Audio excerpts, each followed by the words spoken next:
lakini zaidi sana moyo wa sadaka, akimwiga Kristo mchungaji mwema na kuhani mkuu,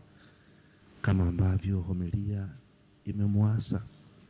Na mpenzi msikilizaji wa matangazo haya yanakujia moja kwa moja kutoka hapa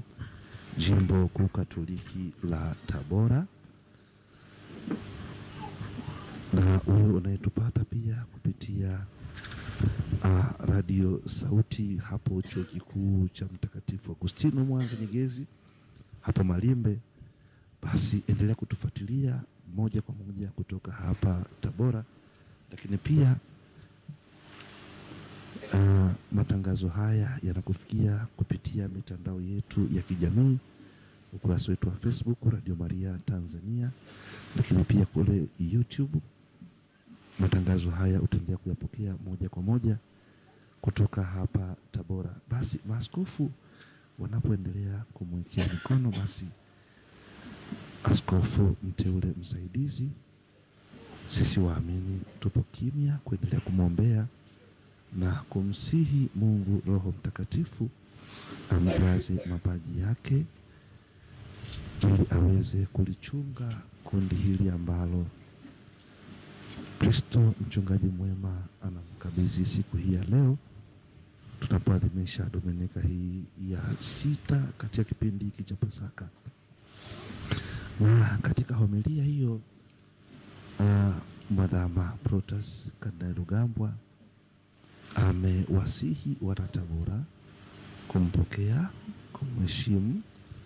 na kumsaidia askofu huyu mteule msaidizi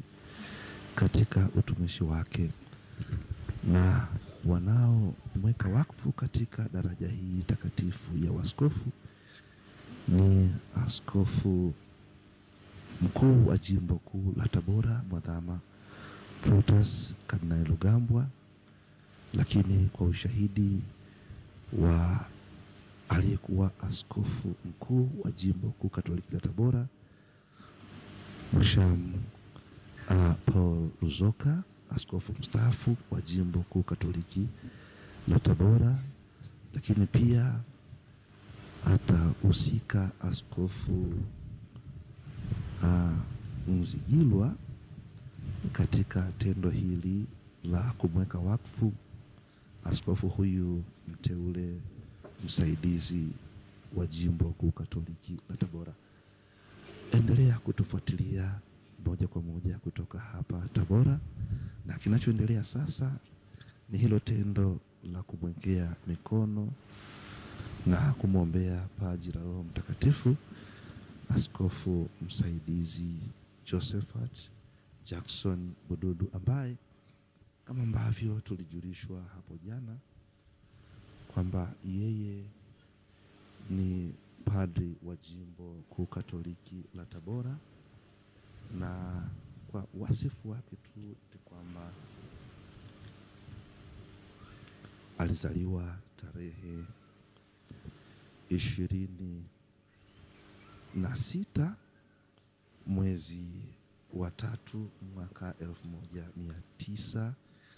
1977 katika maeneo ya Kaliua